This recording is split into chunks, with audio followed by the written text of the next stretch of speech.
You ask Tiger to solve. This deals with linear equations with one unknown. The final result is x equals 6.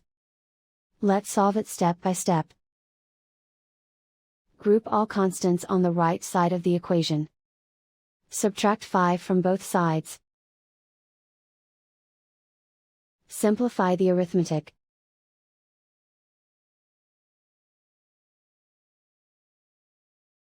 Isolate the x.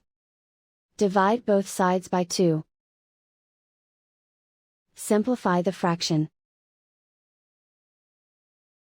Find the greatest common factor of the numerator and denominator. Factor out and cancel the greatest common factor. And so the final result is x equals 6.